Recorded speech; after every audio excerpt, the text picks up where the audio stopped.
Well, YouTube, we got a pretty freaking sweet project for you. Family friend reached out to me. Well, he technically followed me home from a car show, but reached out to me. He had some issues with this thing. Kind of cuts out, dies on him here and there. Once it gets up to temperature, it dies out and it doesn't want to run. And well, I think I kind of got the problem diagnosed, and we're going to dig into that. So I had this thing out running for 15-20 minutes, and of course it started to spit, sputter, and die. And well, the fuel pressure wasn't all there. It's the fuel gauge was showing like 3 to 5 psi, and sometimes 2 to 3 when you were whacking the throttle. It's supposed to be around 8 to 10 with this setup. It's a 383 with a Edelbrock 400, don't quote me, 400 supercharger with two dual Edelbrock 654, I don't know what they are, but they're two dual Edelbrock carburetors on here. And we're getting some fuel delivery issues, and I think it's because of this rubber hose, and it is, you can't tell, but it is smashed in between the cylinder block and the AC compressor, and I think it's just way too much heat right there on that rubber fuel line. It's either one, crimping the fuel line or something, or the pump is bad. So we got a brand new pump, brand new fuel line, and we're gonna put that on and see if that issue fixes it. Hopefully it fixes it, no more issues. I had my spark tester in here checking spark. We never once lost spark. The distributor is not locked out.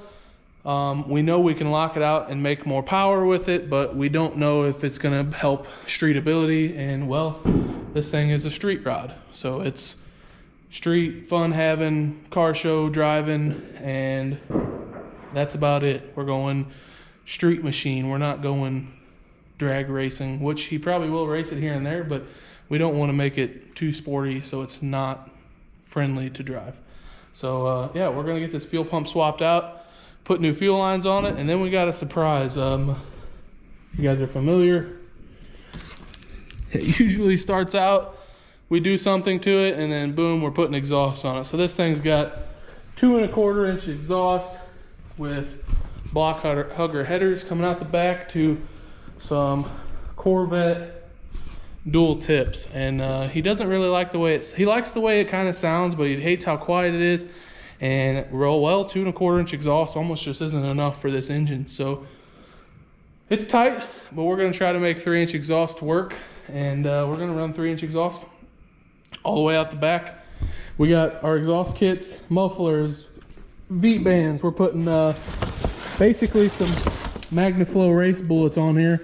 They're a 9-inch style housing, 12 inches long, race bullet basically. And that's what he wanted. He wants loud. He thought about putting cutouts on this thing to make it louder. I said, man, you put 3-inch exhaust on this thing out the back, it's gonna be loud no matter what. So let's stop talking now that you know what this is. Let's get to work and hopefully fix our issue. If not, we'll dive further. But I think that's what I know 100%. Fuel pressure should not be around 2 to 3 psi under free rev. So that is definitely a problem. We get that problem fixed, we might have another problem, but we know that's a problem. So I'm gonna fix that. So I'm gonna stop talking now, and we're gonna get to swapping out some parts.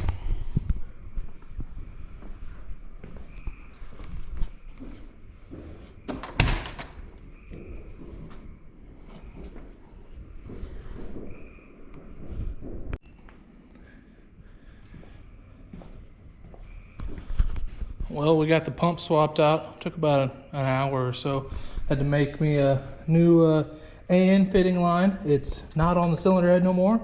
It's up here by the water pump, and the AC compressor kind of loose. I didn't want to bolt it to anything because it would just hold it up against there and hold heat. But if it can at least move around a little bit, it's not going to rub through that stuff, no way. And it's right there. If you can't see it, it's right there behind the coolant hoses and everything. So if it's touching the coolant hoses, it might see this thing hasn't got above 160, so 100, just say 180, 200 degrees, which is a lot better than the cylinder head. I bet you the cylinder head's 250, 300 plus. So we got that away from there. It does start. It's got great fuel pressure. I'll start it up for you. This thing starts crazily easy for no choke, no nothing, but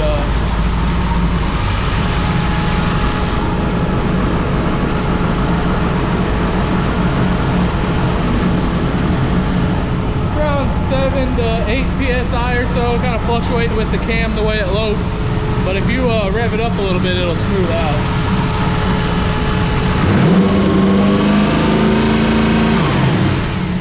I mean, it smooths out pretty good. Of course, I'm still checking spark. I don't know if the camera can pick up on it, but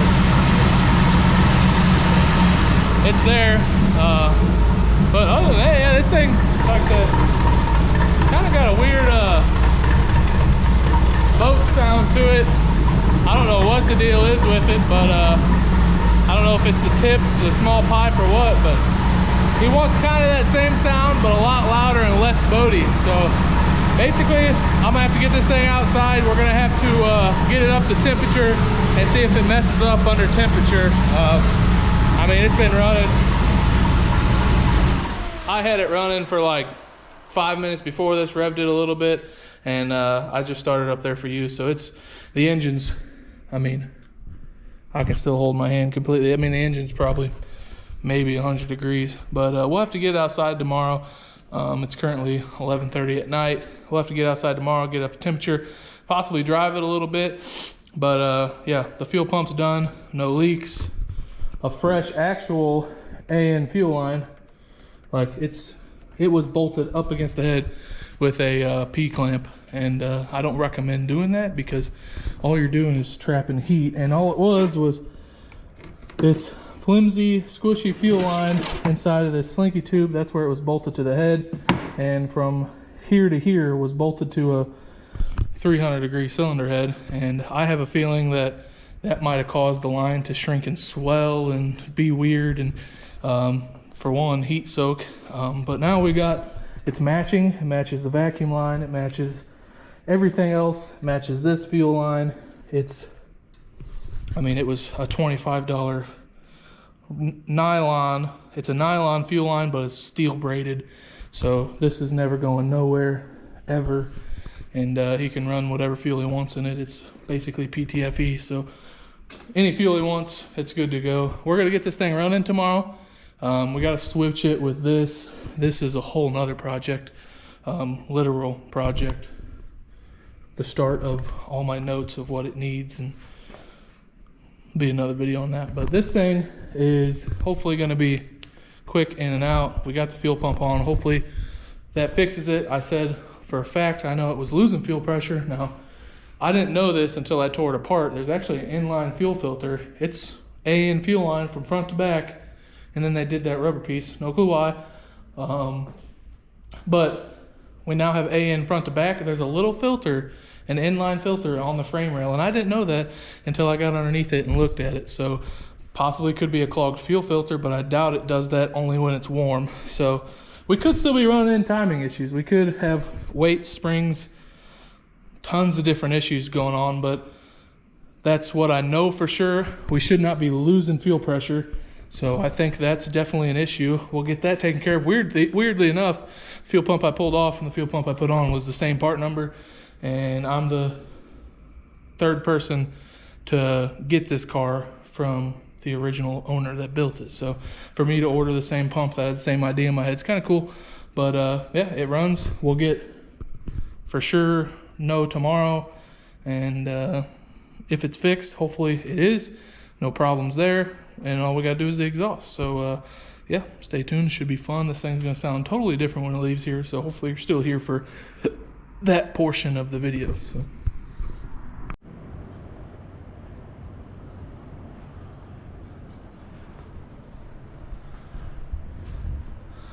well, that did not fix it. Took it for, well, I backed it out, let it run for 20-ish minutes, and fuel pressure was at about 5 psi, which I don't know if the gauge is off or what, but that must not be the case because, well, it died on me about half mile up the road.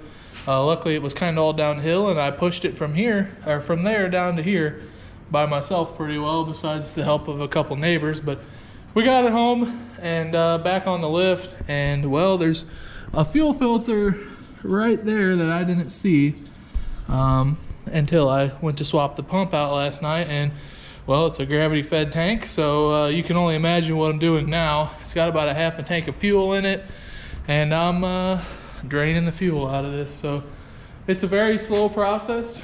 I thought it was maybe this braided line all the way back. Well, it's only the braided line just for them to put that filter in there and get to the fuel pump. So I don't know if it's kinking there, cavitating there. I'm gonna try to reroute some stuff, make sure the filter's clean. If it's it looks like you can take the filter apart and clean it. If I can clean it, great, put it back together. If not, I do have an inline fuel filter in my service truck. It's just a generic inline fuel filter. I'll put it in there, see if that fixes it. And if that fixes it, then we might get a better fuel filter for it down the road. But it's still losing fuel pressure, and it's definitely not losing spark. It died up there. I cranked on it, and it will 100% is losing fuel. So I know for sure I'm on the right track with this issue, but it's just it's a process elimination, and this is why diagnostic work ain't cheap. I mean, I'm 5 hours into this thing, all over some issues that were technically unknown when it got here. So we're getting there. I do know the problem. Do I know what's causing it? No, but I will fix it. So whether it's something in the tank, I know there's no pressure in the tank. It's not like the tank's getting pressurized or getting a vacuum on it. It is draining really slow. I mean, it's been off for a while, and well, it's just, I mean, there's adequate fuel flow there with no pump. I mean, that's just gravity. So, I mean, it's getting fuel, but I don't know if we need to put an electric pump on it. I don't know if, the one thing I did see, but you can't see from inside the car, this is also part of the fuel line. Well, there's a ton of access, probably because you can't pull the tank up out of there with this being tight. So I don't know if there's a loop or a kink in this up there and it's causing issues further down the road. It's very weird that it only does it when hot. You think it would do it start to finish. So we might be pulling the fuel tank out of this. Sorry, I don't understand. Me either. But we might be pulling the fuel tank out of this thing. This video is going to be a lot of talking, but it's a very cool car, and I'm happy I got the chance to work on it. But hopefully we get this freaking thing figured out. So it might be a couple two-part video, because honestly, people don't like listening to me talk, but it's so hard by yourself to diagnose, get focused, fix the issue, and videotape at the same time. So we're just getting some storyline in here. Hopefully I can at least get some awesome footage for you, rollers, pictures, and stuff like that. So that keeps it interesting, but sorry to say, you're just gonna have to listen to me talk until one, I get another camera guy, two, I get another camera guy. So I hate to say it, but this is what we're gonna deal with for now, and hopefully you guys understand. So if not, don't care, but I understand, so that's all that matters.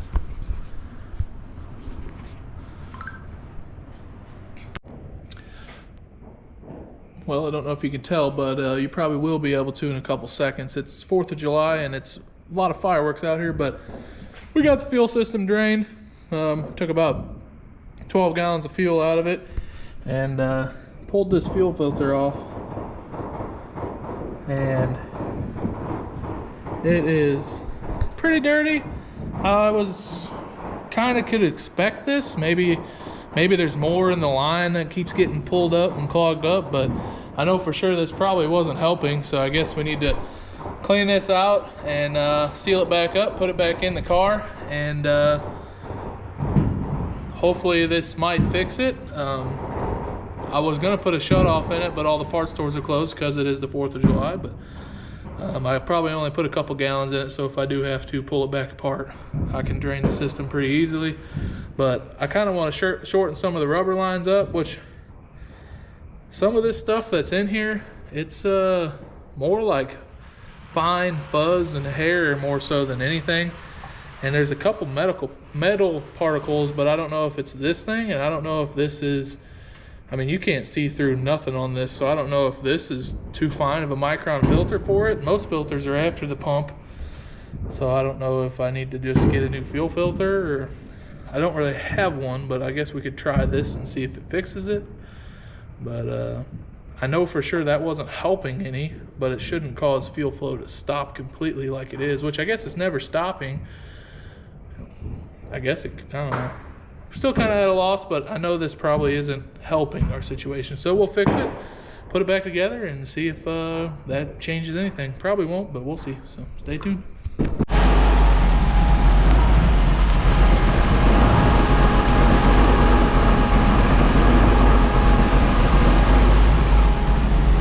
Got her fired back up. I put about 2.5 gallons in it, and it's doing its thing. It's kind of, I don't know if it's cold or what happened, but it backfired a couple times when we were trying to start it, and now it's wanting to surge a little bit at idle. Like I said, we also only got 2.5 gallons in it, but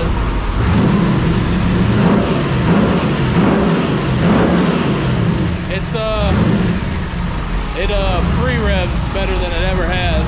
So it's way more cleaner, it doesn't stumble. But then again, the engine's also only probably 140 degrees right now, if that. So I don't know if we got some sort of vacuum leak going on. I sprayed a little carb clean around it. So far, nothing's been a telltale sign. So I don't know what we got going on, but it doesn't want to seem to idle perfect right now. But maybe the bowls are still kind of empty on fuel. So I know I blew through the line on the way back and I cleaned the filter out, so I know that's clean and clear. I don't think we would have a problem in between there. We could, I guess. It could be filling the front carburetor and not the back one or something of that nature, but I'm pretty well at a loss right now, so hopefully this fixes it. We'll probably have to wait for tomorrow for it to actually do its thing, but it's back and running, and the fuel system's cleaner than it's ever has been, so oh well, I don't know what to do.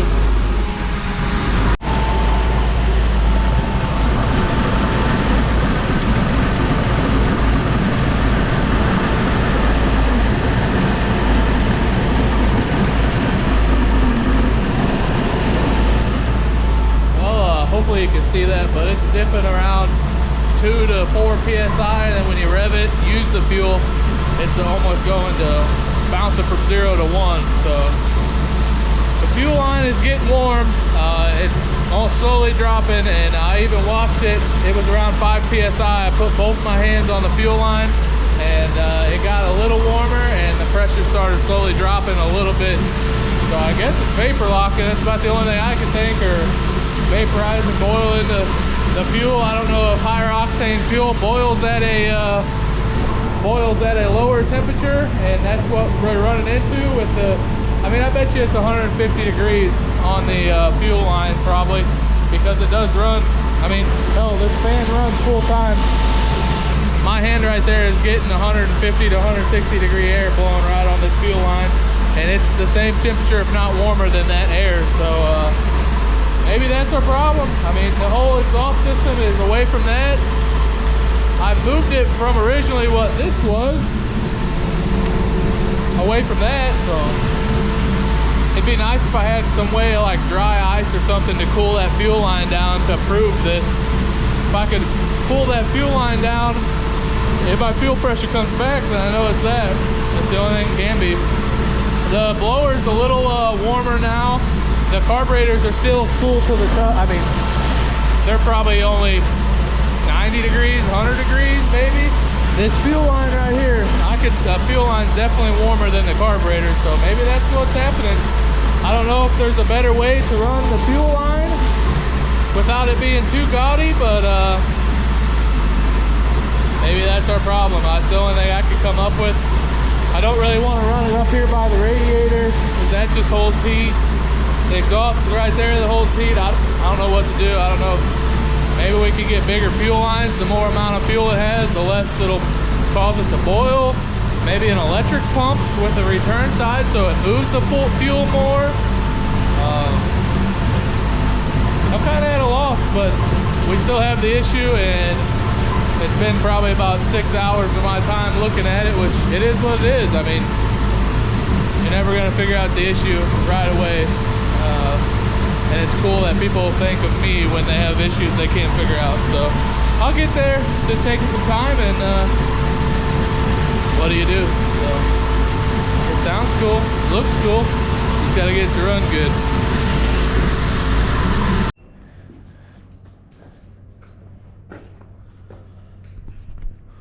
Well, I think I finally figured this thing out. Well, I'm pretty sure I know I figured it out, but I was told by the previous owner and I was told by the owner that the previous owner, brand new distributor, not a problem. Okay, which by the looks of the car, fresh build, brand new, right? I mean, everything on here was brand new. The AC system, you could tell is brand new. Spark plugs, coils, everything's brand new. Like, yeah, I understand that.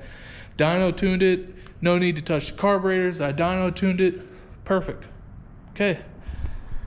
Well, this is the distributor cap. That is all corrosion. There is corrosion all over each and every single one of them points. And, well, if you look down in here, I don't know how easy you guys can see it, but that distributor is cooked. There is, well, this side is even worse. Can you see that?